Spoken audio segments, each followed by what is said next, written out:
오늘 주시는 하나님의 말씀 출애굽기 32장 25절에서 29절까지 말씀입니다. 모세는 백성이 제멋대로 날뛰는 것을 보았다. 아론이 그들을 제멋대로 날뛰게 하여 적들의 조롱거리가 되게 한 것이다.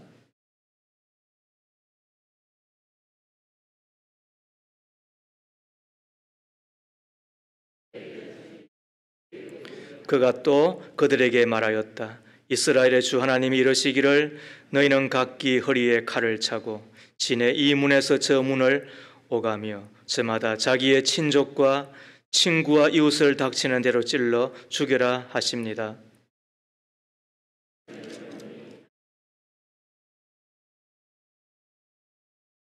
모세가 말하였다. 오늘 당신들이 저마다 자녀와 형제 자매를 희생시켜 당신들 자신을 주님께 드렸으니 주님께서 당신들에게 복을 내릴 것입니다. 이는 하나님의 말씀입니다. 하나님 감사합니다. 아멘. 나는 헌신의 사람입니까? 나는 헌신의 사람입니까? 라는 제목으로 하나님의 말씀을 함께 나누기를 소망합니다. 힐빌리의 노래라고 하는 책이 있습니다.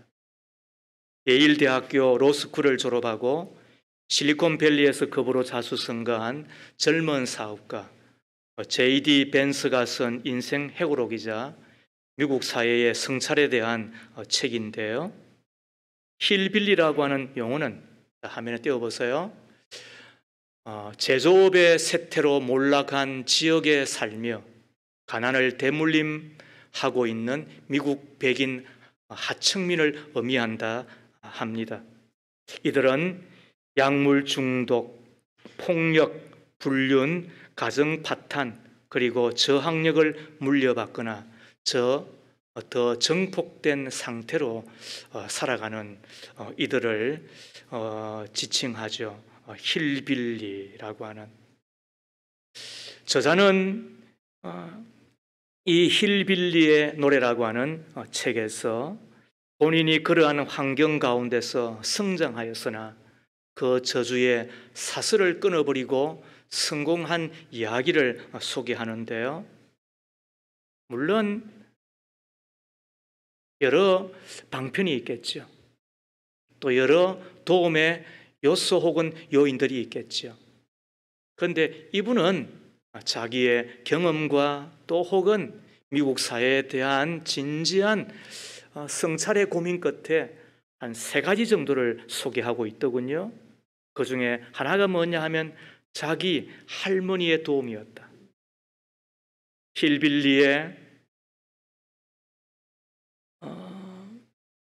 문화, 특히 좌절하고 절망하고 무력화되어 있는 그 백인 하층민들의 문화를 철저하게 싫어해서 자기 손자로 대마초 피우는 패거리들과 결코 어울리지 못하게, 그래서 한편으로는 보호해주고 한편으로는 적극적으로 공부해라, 이 희망을 불씨처럼 심어주었다는 거예요.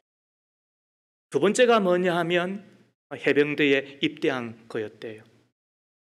물론 돈이 없어서 월급 때문에, 돈 때문에 입대한 거였지만 그곳에 가서 노력의 중요성, 또 규율의 준수, 또 자산 관리의 중요성과 방법을 배웠다라고 그는 해고합니다. 세 번째가 뭐냐 하면 결혼을 통하여 자기의 문화, 자기의 삶의 배경하고는 전혀 다른 그 아내를 만남으로 자기의 가문, 또 자기의 가정에 흐르는 그 저주를, 사슬을 끊을 수 있었다, 이런 이야기를 하고 있는 것입니다. 조금 전에도 이야기했지만은 한 사람이 그릇된 가족의 저주, 또 그릇된 유전, 또 사회적 환경의 저주에서 벗어나는 방법은 아마 다양할 것입니다. 그런데 힐빌리의 노래라고 하는 이 책의 저자 J.D. 벤슨은 이야기하기를 공통점으로 발견되는 그 사슬을 끊는 요인들이 있더라. 그게 뭐냐 하면 만남이다. 이 이야기를 한 거예요. 할머니와의 만남. 그리고 또 군대에서 또 훈련과 또 여러 가지 규칙적인 생활 등등. 그래서 그는 오하이오 대학을 거쳐서 예일대학교 로스쿨에 들어가게 되잖아요. 그리고는 가난할 수밖에 없는 그 처지를 억대 연봉자로 만들어내는 거예요. 그리고는 무엇보다도 결혼을 통하여서 아내를 만남으로 그 저주의 사슬들이 어느 정도 끊겨졌다, 이렇게 말을 합니다. 오늘 본문에 보면 이 가문에 흐르는 저주를 끊어버리고 축복 혹은 성공을 쟁취한 한 사람을 만나게 됩니다. 그가 누구예요? 레위 족입니다. 이들 가문에 흐르는 저주스러움이 무엇이었을까요? 한마디로 말하면 분노와 혈기입니다. 그리고 잔혹함입니다. 그 결과 저들은 흩어져서 살 수밖에 없는 운명이었습니다. 자, 그 출발을 우리는 창세기 34장에서 듣게 되죠. 잘 아시죠? 야곱이 자기 외삼촌의 집을 떠나 가나안 땅에 들어왔지만은 베델로 가지 아니하고 세겜 땅에 이르게 됩니다. 그 세겜 땅에 이르러 이제는 짐을 풀고 그리고는 조금 마음을 놓고 잘 살아야 되겠다 생각을 하는 순간 자기의 딸 디나가 구경하러 갔다가 폭행을 당합니다. 이 사실을 알았을 때 아버지가 얼마나 고통스러웠겠습니까? 그런데 자기의 두 오빠 시몬과 레이가 보복을 하지요. 할례를 받으면 우리의 동생을 당신에게 줄 테니까 어떻게 할 마음이 있느냐, 그렇게 하였더니 이 세겜의 족장이 자기의 거민들을 잘 설득을 하고 설명을 해서 그렇게 하자라고 하잖아요. 할례를 받고 고통 가운데 저들이 누워 있을 때에 시몬과 레위 두 오빠가 칼 들고 가지고 다 폭폭 다 찔러버리는 거예요. 이때 자기 아버지 야곱이 얼마나 놀랐겠어요. 너희 우리 가족 다 몰살 지금 당하게 하려고 하느냐, 여기가 지금 어딘 줄 아느냐. 아무튼 그렇게 해서 베델로 이제는 돌아가게 되는데, 아무튼 그때 그 사건의 주역이었던 시몬과 레위에게 어떤 일이 일어나느냐 하면 창세기 49장이라고 하는 그 유명한 야곱의 기도를 통하여서 저들의 운명이 이렇게 석 예언이 되는 거예요. 그게 49장 5절과 7절이에요. 시몬과 레위는 단짝 형제다. 그들이 휘두르는 칼은 난폭한 무기다. 나는 그들의 비밀 회담에 들어가지 않으며 그들의 회의에 끼어들지 않을 것이다. 그들은 화가 난다고 사람을 죽이고 장난삼아 소의 발목 힘줄을 끊었다.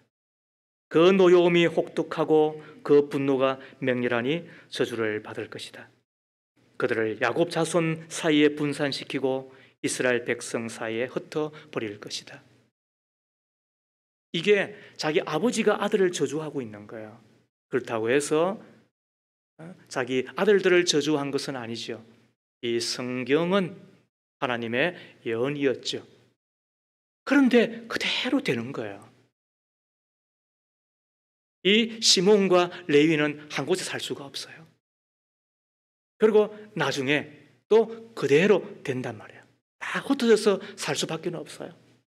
시몬은 어떤 지파의 땅도 거의 얻지를 못해요. 또 레위인들은 그 지파 나머지 11 형제 땅에 흩어져서 살아가는 족속이 되는 거예요. 그 이유가 무엇이었다고요? 저들이 화가 난다고. 그래서 개정에서는 분노대로, 또 장난삼아 혈기대로 칼로 찔러 죽였기 때문에 그것이 빌미가 되고, 물론 그것 때문에 사람을 찔러 죽이고 하나님의 할례를 장난삼아 이용하여서 자기의 뜻을 이루는 천한 사람이 되잖아요. 그런데 그때 뭐가 임하는 거예요? 하나님의 예언이 임한다는 거예요. 너희는 같이 붙어 있어는 안 된다. 어쩌면은 성격 급하고 성질 더러운 놈들한테 하나님이 하시는 배려일 수도 있어요. 왜? 붙어 있으면 다 찌르고 말지. 지 형제들도, 지 애비도 찌르고, 지 자식도 말이죠. 예? 그도 두리지 않는 게 요즘 사람들인데, 그때 사람이나 지금 사람들이나 뭐가 변하겠어요? 그죠? 하나님이 안 변한 것처럼 사람이 안 변하는 거예요. 그리고는 시간이 얼마나 흐른 줄 아세요? 애굽 땅에 들어가서 430년 있었다고 그랬으니까, 그리고는 지금 나왔잖아요. 그리고는 시내산에 지금 모세가 십계명 받기 위해서 올라가 있잖아요. 근데 그 틈에 올라간 모세 언제 내려오겠다고, 그리고 아니 언제 저를 믿고 우리가 기다리겠냐고, 그리고는 아론을 부추겨 금송아지 만들고 그곳에 절하고 춤추고 노래하고 지랄 발광을 하고 있잖아요. 그걸 하나님 보시고, 야 이놈들 봐라 이거. 그리고는 하나님의 그 분을 갖고 모세가 내려와서 지금 하는 이야기가 뭐예요? 다 오라. 그리고는 그 일에 적극적으로 참여했던 이들을 다 찔러 죽이라고 이야기하잖아요. 그러니까 레위인이 나서서 무려 몇 명을 죽인다고요? 3,000명. 한 명 죽이는 게 쉬워요? 10명은요? 100명은요? 1,000명은 어떻게 죽일 거예요? 여러분 사람의 목숨이면 파리와 같은 줄 아세요? 파리 한 마리 잡으려고 해보아요. 그런데도 불구하고 무려 3,000명을 죽이는 거예요. 지금 430년 전, 건 400여 년 전에 그 혈기가 여전히 지금 남아있잖아요. 여전히 그 분노가 지금 막 꿈틀꿈틀거리고 있는 거예요. 그리고는 그때 보였던 그 잔혹함이 하나도 해결되어지지 아니하고 정리되어지지 아니하고 그대로 남아있는 모습을 보는 거예요. 여러분 예수 믿으시잖아요. 여러분들 뵈면 참 예수 잘 믿으시는 분에 박수를 쳐드리고 싶어요. 그런데 예수 믿었기 때문에 변했습니까? 내 남편 변했느냐고요? 내 아내 변했느냐고요? 그리고 좋아졌어요? 저는 그렇게 안 배웠어요. 책 2권만 읽어보더라도 성격 안 변합니다. 성질 안 변합니다. 자, 그렇다면 성질은 유전되어요? 유전 안 되어요? 유전되어요. 격세 유전이면은 우리가 잘 모르고, 그리고 또 결혼이라고 하는 것은 두 가문의 만남이니까 뭐 나에게 있는 건 열성이 되고, 그리고 혹은 내 배우자에게 있는 것이 뭐 우성이 되어 가지고 그것이 좋은 장점이 되어 가지고 이어진다고 한다면 더 바랄 나위가 없겠지만, 그러나 아무튼 유전되잖아요. 자, 그렇다 하나 더 묻겠습니다. 쟤는 유전되어 유전 안 돼요? 출애굽기 20장을 보십시오. 너희는 그들에게 절하거나 그것들을 섬기지 못한다. 나 주 너희 하나님은 질투하는 하나님이다. 나를 미워한 사람에게는 그 죄값으로 본인뿐만 아니라 3, 4대 자손에게까지 벌을 내린다. 여기서 우리가 유예들 볼 것이 뭐라고요? 그 죄값으로 그랬다고요. 그 죄값으로 3, 4대까지 벌 받는다. 왜? 아버지가 죄 지었는데 왜 자식 그것도 3, 4대까지 벌을 받느냐? 이것이 복음적으로 우리가 100% 양보를 하고 해석을 해도 이것인 거예요. 내 성질도 유전되는 것처럼 죄도 유전되잖아요. 그래서 아비의 성질들 자식이 받아요. 손자가 받아요. 그럼 아비가 성질대로 살아가면서 죄 지은 것, 그거를 자식과 손자들도 성질대로 살 뿐만 아니라 그 죄된 행동을 하는 거예요. 그래서 자식을 보면 애비가 다 보이잖아요. 그죠? 며느리를 보면은 그 시부모가 보이잖아요. 그리고 사위를 보면은 말이죠.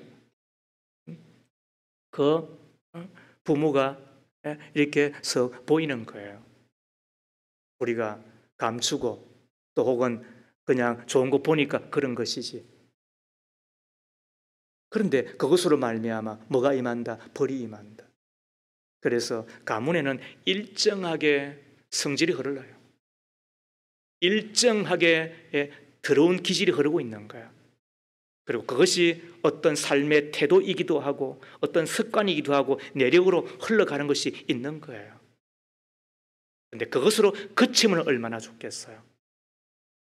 그것으로 말미암아 자기의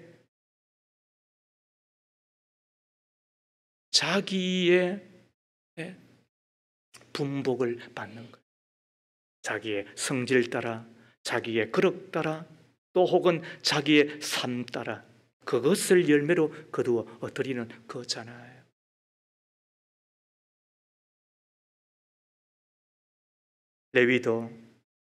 레위의 족속도 마찬가지죠. 저들은 그 성질 따라 같이 살 수가 없고, 조금 전에 이야기했잖아요. 살면 어떻게 할 거예요? 다 찔러 죽일 텐데. 그래서 하나님의 어쩌면 너그러움을 따라 같이 못 살게, 안 살게, 그리고 운명 지어 놓은 것이 하나님의 선물일 수도 있는 거지요. 그리고 또 여전히 430년이 지난 이 시내산 앞에 금송아지 만들어 놓고 그리고 날뛰고 그럴 때에 저들을 칼로 찔러 죽여야 되겠다라고 이야기했는데 그대로 지금 그 혈기 그리고 그 분노를 따라 잔혹하게 지금 처신하고 있는 이 레위인들을 만나고 있죠. 그런데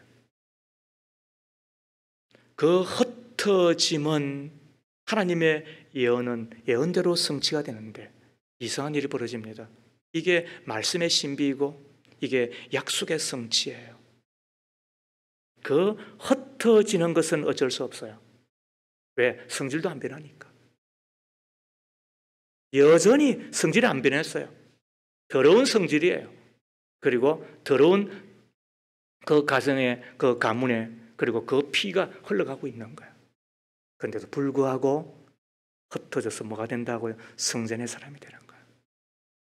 이게 하나님의 축복인 거예요. 이게 하나님의 역전인 거예요. 이게 하나님께서 이 레위인들에게 허락하시는 놀라운 신비인 것을 우리가 보게 되는 거예요. 어떻게 그게 가능했을까? 오늘 우리가 읽었던 말씀 29절에 그 해답이 있는 거예요. 모세가 말하였다. 오늘 당신들이 저마다 자녀와 형제 자매를 희생시켜 당신들 자신을 주님께 드렸으니 주님께서 당신들에게 복을 내리실 것입니다. 이것을 개역 개정에서는 이렇게 적었어요. 모세가 이르되 각 사람이 그 아들과 형제를 쳤으니 오늘날 여호와께 헌신되었느니라. 그가 오늘날 너에게 복을 내리시리라. 레위인에게 어떻게 역전이 일어났다고요? 그 역전의 비밀이 뭐예요? 그게 헌신이란.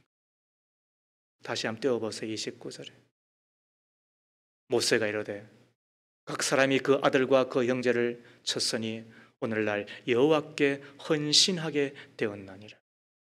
그가 오늘날 너에게 복을 내리시리라. 그가 누구예요? 그리고 너희가 누구예요?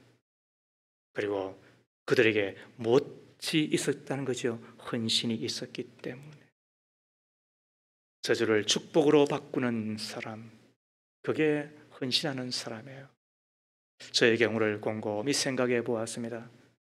제 가정에도 아마 흐르는 것이 있을 거예요. 그리고 제 자신에게도 끊임없이 아마 계속되고 있는 것이 있을 거예요. 저에게 왜 장점이 없겠어요? 그리고 제 속에 왜 약점이 없겠습니까? 약점은 물론이거니와 강점도 관리되어지지 아니하면 한순간에 추락하고 마는 것이 인생인 것이죠. 아마 제 자신을 가만히 되돌아보면 여러분한테는 말할 수 없는 것이 있어요. 네, 제 속에 제 스스로를 봐도 대견스러운 것도 있다고요. 그러나 여러분에게도 이야기할 수 없는, 제 아내한테도 이 부분은 이야기하지 못했어요. 그러나 제 스스로는 알고 있어요. 내 아이가, 내 두 아이가 그것을 이어받지 않기를 바라요. 그런데 그것 때문에 자칫 잘못하면 사고치고 또 사고 당할 수밖에 없어요. 늘 이 생각을 하면 지금까지 사고 안 치고 그리고 사고 안 당하고 지금까지 올 수 있었던 게 감사해요. 이 이후에도 사고 안 치고 사고 안 당하고 살기를 바라는 마음 가득해요. 왜냐하면 사고 안 치고 사고 안 당하는 게 쉽지 않아요. 주변을 가만히 되돌아보세요. 그런데 어떻게 제가 가능했을까? 주께 헌신하였기 때문이에요. 주께서 저의 헌신을 보시고 저를 보호해 주셨다. 저를 지켜주셨다. 사고로부터 막아주셨다. 그리고 사고 안 치도록 하나님이 적극적으로 막아주셨다. 뭐라고? 헌신 때문에 그런 거예요. 레위인들의 그 헌신을 보시고 여전히 흐르는 그 더러운 성질, 여전히 보세요. 막 찌르잖아요. 막 혈기대로 말이죠. 막 지랄 발광하잖아요. 그런데 그 성질로 흩어지는 것은 면할 수는 없었으나 그런데 신기하잖아요. 흩어지는 것은 당연했는데 그런데 그 흩어져서 저들이 성전의 사람이 되고 있는 거잖아요. 제사장이 나오고 그리고는 하나님의 성전에서 예배하며 그리고 성전을 관리하며 그 성전에 오는 사람들을 섬기는 축복의 사람이 되고 있는 거예요. 자, 그러면은 물어보겠습니다. 여러분은 헌신의 사람입니까? 감히 말할 수 있습니까? 그리고 나의 헌신으로 말미암아 내 가문에 흐르는 저주를 끊어주고 있습니까? 내 가문에 지금 넘실넘실 거리고 있는 어떤 가문은 욕이 흘러요. 어떤 가문은 가난이 흘러요. 어떤 가문은 질병이 흘러요. 어떤 가문에는 알게 모르게 귀신이 넘실넘실 거려요. 어떤 가문에 인색함이 흘러요. 어떤 가문에 음란이 흘러요. 어떤 가문에는 자살이 흘러요. 어떤 가문에는 배반이 흘러요. 어떤 가문에는 여러분 그걸 끊어주고 있는 것입니까? 다시 묻습니다. 여러분들은 헌신의 사람이십니까? 그 헌신을 보시고 내가 복을 주시겠다고 하나님의 그 말씀을 약속으로 받을 뿐만 아니라 내가 확신 가운데 거하며 그 다음에 그걸 경험하고 사시는 것입니까? 물어보십시오. 내가 헌신하는 사람인지. 오늘 우리는 헌신에 대한 세 가지 이야기를 듣습니다. 첫 번째, 헌신은 주님의 편에 서는 것입니다. 교계 신문에서 보았더니 어느 원로 목사님의 칼럼이 적혀져 있었습니다. 이분은 6.25 때 아버지를 여의고 홀 어머니 슬하에서 자랐습니다. 밑으로 남동생 둘과 여동생이 있었습니다. 어머니는 길거리에서 떡 장사를 하고 옷감 장사를 하며 사람매를 키웠는데 고생이 얼마나 심했겠습니까? 그런데 이웃집에 장로님 아내가 친절을 베풀며 계속 전도합니다. 처음에는 거부했습니다. 그러나 친절하기도 하고 강건하셔서 교회에 따라갔는데 감사하게도 예수님을 믿게 되었습니다. 그 후에 열심히 새벽기도 참석합니다. 밥상머리에 들어앉은 내 남매에게 어머니가 늘 훈계합니다. 너희들 신앙생활 열심히 하거라. 우리가 하나님 외에 무슨 배경이 있느냐? 열심히 공부해라. 그리고 정직해라. 그래야 하나님 앞에, 사람 앞에 인정받는다. 이런 신앙교육 때문에 내 남매가 신앙 안에서 잘 자랐습니다. 본인은 목사가 되어 40년 동안 성역을 잘 감당하고 은퇴하였다. 목사가 40년 동안 잘하고 그리고 잘 은퇴하는 것은 매우 복스러운 겁니다. 사고치는 목사 한둘이 아닙니다. 다만 밝혀지지 않았을 뿐인 거지. 하나님 앞에 부끄러운 사람들 한둘이가 아닙니다. 그런데 잘하는 것은 은혜 중에 은혜입니다. 그리고 자기의 동생들도 대학 교수 되고 중고등학교 교사 되고 열심히 신앙생활 잘하고 믿음의 가문 이루고 자기의 일가 친척들도 예수 믿게 되고 그리하여 믿음의 명문가를 이루게 되었다라는 이야기이잖아요. 한 사람이 예수를 만나 하나님의 편에 섰을 때에 하나님이 주신 축복이잖아요. 우리가 하나님을 믿는 자들입니다. 여러분들도 하나님을 믿는 자인 줄로 믿습니다. 믿음은 하나님의 편에 서는 것인데 그렇다면 여러분들은 하나님의 편에 선 자이십니까? 우리의 자녀들 가운데 장점만을 가지고 태어나면 얼마나 좋겠습니까만 그러나 내 자식이지만 이해되지 않을 만큼 답답하고 갑갑하고 그리고 고민이 될 때가 간혹 있습니다. 저놈 사람 되겠나 인간 되겠나 인물 되겠나 이게 여겨질 때가 한두 번이 아닐 때가 있을 것입니다. 이때 어떻게 해야 됩니까? 해답은 하나입니다.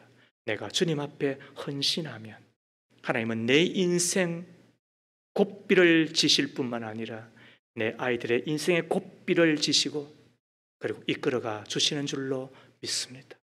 헌신은 뭐라고요? 하나님의 편에 서는 것입니다. 세상의 편에 또 하나님과 그 중간에서 내가 왔다리 갔다리 하는 것이 아니라 하나님의 편에 설 때 하나님은 나의 헌신을 보시고 주께서 복을 주시는 줄로 믿습니다. 두 번째로 헌신은 하나님의 뜻을 우선하는 것입니다.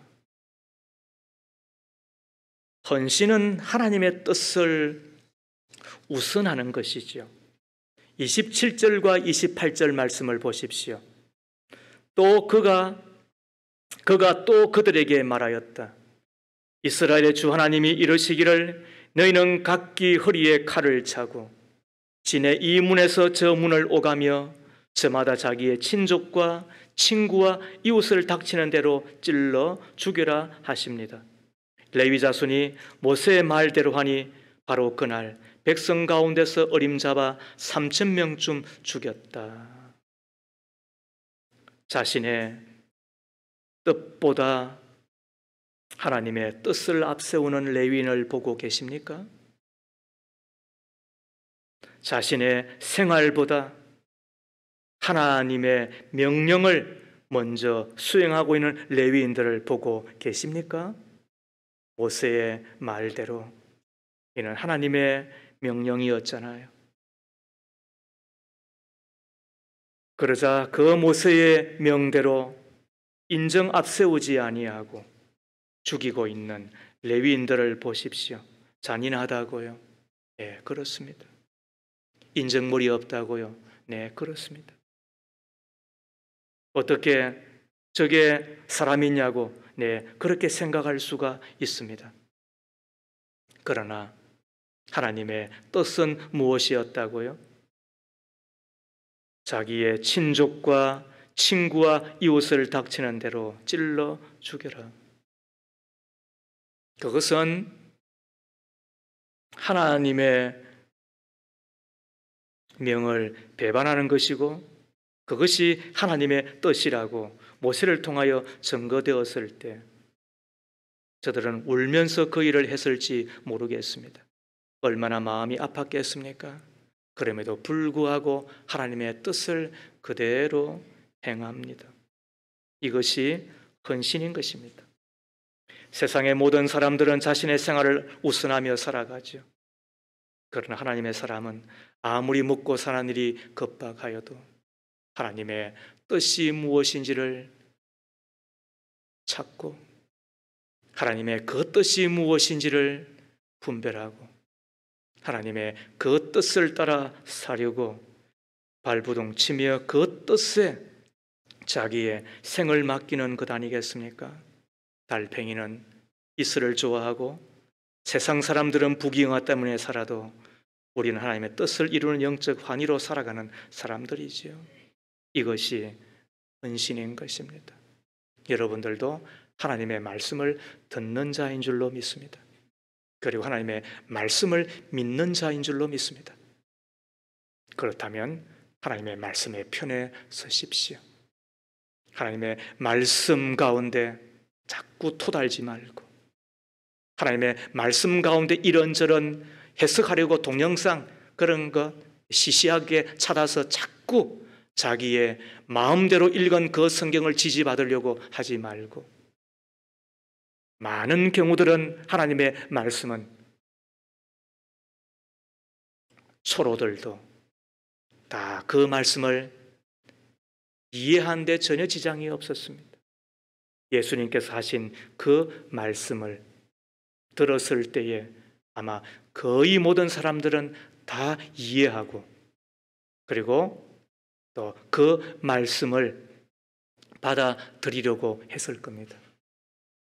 왜 그랬을까요? 말씀을 지키려는 마음이 있으면 그 말씀 가운데 어떤 말씀도 거북하거나 그리고 그 말씀 가운데 어려운 말씀은 거의 없습니다. 학교 안 가려고 하니까 학교 가라는 엄마의 말이 귀찮은 거예요. 친구들한테 잘해주라는 그 엄마의 말도 마음만 있으면 그건 그대로 다 들리게 되는 겁니다. 그런데 내가 이런저런 다른 생각을 갖고 있으니까 그 말씀이 안 들리는 것에 불과할 거예요. 하나님의 사람들은 어떻다고요? 그 말씀을 믿는 자일 뿐만 아니라 그 말씀의 편에 서는 자들이잖아요. 내 인생에 역전이 일어나고 내 가정에 축복이 임하는 길은 다른 것 없어요. 왜 약점이 없어요? 왜 습성이 없어요? 왜 내 가정에 흐르는 저주와 같은 왜 내력이 없겠어요? 그것을 거치게 할 뿐만 아니라 하나님의 축복을 쟁취하는 길은 다른 것 없어요. 그거는 하나님의 뜻을 우선하여 그것을 따라 살아가는 헌신인 것이죠. 마지막 세 번째 헌신은 희생인 거예요. 희생할 때 저주가 바뀌어 축복이 되는 거죠. 27절과 28절 말씀을 다시 보십시오. 그가 또 그들에게 말하였다. 이스라엘 주 하나님이 이르시기를 너희는 각기 허리에 칼을 차고 진의 이 문에서 저 문으로 오가며 저마다 자기의 친족과 친구와 이웃을 닥치는 대로 찔러 죽여라 하십니다. 레위 자손이 모세의 말대로 하니 바로 그날 백성 가운데서 어림잡아 3,000명쯤 죽였다라는 말이 되지요. 저들은 모세의 명령이 떨어졌을 때에 허리에 칼을 차고 진 이문에서 저 문까지 왕래하며 금송아지에 속한 자들을 모조리 죽여야 했죠. 모세의 명이었고 또 하나님의 명령이었기 때문에 자 보세요. 자 금송아지에 적극적으로 절하고 그리고 또 발광하듯이 춤을 추며 그 앞에 머리를 숙였던 이들이 자 칼 들고 가니까 순순히 칼 받았겠어요? 저들이 레위인들이 칼을 들고 가서 찔러라고 하는 그 모세의 명이 떨어져서 자기들한테 왔을 때에 저들이 쉽게 순순히 아니면 순전히 저 칼을 받으면서 죽었겠느냐는 거예요. 그렇다면 레위인들이 어떻게 했겠어요? 목숨을 걸고 하지요. 더 나아가 우리에게 주목을 끄는 것이 바로 신명기 33장 9절 이하 말씀이에요. 자, 9절만 먼저 볼게요. 그는 자기의 부모를 보고서도 그들을 모른다 하였다. 모른다 하면서 어떻게 했다고요? 찔렀겠지요. 형제 자매를 외면하고 형제 자매에도 불모하고 외면하며 찔러 죽였겠지요. 그리고 자식마다 모르는 채 하면서 주님의 계명에 순종하였고 주님의 언약을 성실하게 지켰다는 이야기는 무슨 말일까요? 자기의 자식마저도 찔러 죽이는 거예요. 여러분, 죄송한데 하나 묻겠습니다. 여러분, 신앙 때문에 부모를 거역한 적이 있어요, 우리 형제? 여러분들이 예수 믿는 것 때문에 내 형제를 거역하고 거절한 적이 있어요? 자, 더 나아가서 자, 내가 믿는 예수, 이 신앙 때문에 내 자식을 거절하고 내 자식을 버리기까지 한 적이 있어요? 이게 헌신인데, 이 헌신이 있을 때에 비로소 하나님이 하늘문을 여시고 내 가문 가운데 복을 주시겠다고. 내 약점이 있잖아요. 장점만 가지고 살아갈 수 있나요? 그 장점만 가지고 잘 된다는 보장이 어디 있어요? 다 사고치는 것들은 잘난 사람들이던데, 다 사고치는 것들은 배운 사람이던데, 다 뒷담화 치는 것들은 나름대로 가진 자들이던데, 여러분, 그런 사람이라고 사고 안 치나요? 그런데 우리 가운데 장점만 있는 사람이 어디 있어요? 죄도 흐르듯이 성질도 흐르고 내 가문 가운데 부모에 있는 좋은 것 다 받으면 좋겠지만은 그러나 보면은 안 그런 게 다 우리들인데, 장점을 받기도 쉽지 않지만은 약점을 극복하는 더 힘들잖아요. 더 나아가 내 가문 가운데 혹은 내 인생 가운데 내 신앙을 공격하기 위하여 지금도 틈타는 우는 사자와 같은 그 마귀를 어떻게 이겨내겠어요? 믿음을 가졌기 때문에, 내가 신자이기 때문에 환난과 고난을 당하고 박해를 당하는 것은 물론이거니와 시험과 유혹을 당하는 것이 우리들인데 어떻게 이겨내겠어요, 여러분? 그는 흘러가는 것이라고 성경은 일관되게 우리에게 증언하고 있는데 어떻게 끊어주겠냐는 거예요. 이를 위해서 필요한 것이 뭐냐 하면 희생이 있는 헌신이라고 이야기하잖아요. 다시 묻습니다, 여러분. 부모를 거역해 본 적이 있어요? 내 결혼할 때 난 이렇게 못해요, 내 엄마. 그런데 왜 그렇게 못하는 거예요? 내 형제를 여러분 거절하고 해본 적이 있어요? 나는 이런 날 못 가요. 나는 믿음대로 살 거예요. 왜 그렇게 눈치 보면서 살았나요? 다 우리가 비겁하게 살았잖아요. 심지어 더 나아가 내 자식, 나 그렇게 하면 안 만난다. 여러분, 그렇게까지 단호하게 이야기하며 내 믿음을 지켜나갔던 것이 있어요? 어쩌면은 손가락에 피 한 방울 안 묻히고 혹은 이름도 손에 안 보려고 하고 어쩌면은 돈이 되니까 유리하니까 유익하니까 우리는 그래도 믿음을 지키는 자들 아닌가요? 자, 주님의 편에 서서 주님을 위하여 주님의 뜻 때문에 내가 피 흘리기까지 희생해 본 적이 있느냐는 거예요. 그런 의미에서 주의를 지키는 것, 미안한 이야기지만 그건 희생이 아닙니다. 그거는 안 오는 것이 부끄러움이고 창피한 것이지. 그 더 나아가서 평생, 저도 평생 주의를 지켰습니다. 40년째 예수 믿고 있습니다. 정확하게 1983년 9월에 예수 만났습니다. 그리고 그 다음에 헌신했습니다. 그리고 그 다음에 신학교 들어갔습니다. 1년 반 만에. 그것 때문일 수 있겠지만 그러나 한 번도 저는 주의를 어긴 적이 없습니다. 내 두 아이에게도 주의를 지켜주고 11조는 당연한 것처럼 그렇게 살라고 당부하고 그렇게 이끌고 있습니다. 그리고 믿음의 가정 이루어야 된다. 안 이루면 만날 수 없다네 하고 가문에서 난 파버릴 거다. 위협이 아니라 공갈이 아니라 제 믿음의 고백이고 그리고 주님을 위한 저의 헌신입니다. 이 이후에도 반드시 내 가문에 흐르는 그리고 내 인생 가운데 흐를 수 있는 그 어떤 유혹과 시험거리도 허용하지 않겠다. 그리하여 이 땅 가운데서도 천국을 누리며 살 뿐만 아니라 내 주님을 만나 영원히 살 것이다. 100년 인생이 긴 듯하지만은 그러나 제가 남은 것이 한 40년쯤 될 것인데 그렇게 산다 하더라도 지극히 찰나요. 그리고 지극히 적은 것에 불과한 것에 내 인생에 목을 매달고 천국에서 주님을 만났을 때에 난 너를 모른다 하고 나를 부끄러워할까? 저는 두려움을 금할 수가 없어요. 천년만년이 아니라 영원히 살아야 될 것인데 믿음의 결국은 구원? 예수 믿으면 결국 구원받겠지가 아니라 믿음의 궁극적인 목적은 구원받고 천국 가는 것이니까 이를 위하여 이 땅에 오신 예수 그리스도 당신의 생명값을 내어놓고 하늘과 땅을 만드신 창조 하나님이심에도 불구하고 날 위하여 우리를 위하여 십자가에서 못이 박히시고 살을 찢으시고 피와 그리고 물을 쏘셨다고 한다면 생명을 주셨다고 한다면 이거는 믿어야 되잖아요. 그리고 그걸 믿고 우리는 주님이 주신 그 구원을 우리가 가장 복된 것으로 여기고 받아야 되잖아요. 여러분, 그 믿음을 위하여 그리고 그 삶을 위하여 뭘 희생하고 있는 것입니까? 죄송한 이야기지만 저는 내 인생을 드렸습니다. 고시 공부하던 거 버리고 22살에 나는 주님을 위해서 평생을 살겠다. 그리고 나는 이제는 가난하다고 말하지 않겠다. 내가 나에게 얻은 이 부유함을 이 땅의 가난한 자를 위해서 살아가겠다. 그래서 저는 결혼할 때 내 부모한테 1원도 안 받았고 그 이후에 한 번도 돈을 빌린 적이 없고 그리고 더 나아가 저에게 주신 그 부수감이 없는 그 삶으로 저는 지금도 살고 있고 그 이후도 저는 살게 될 것입니다.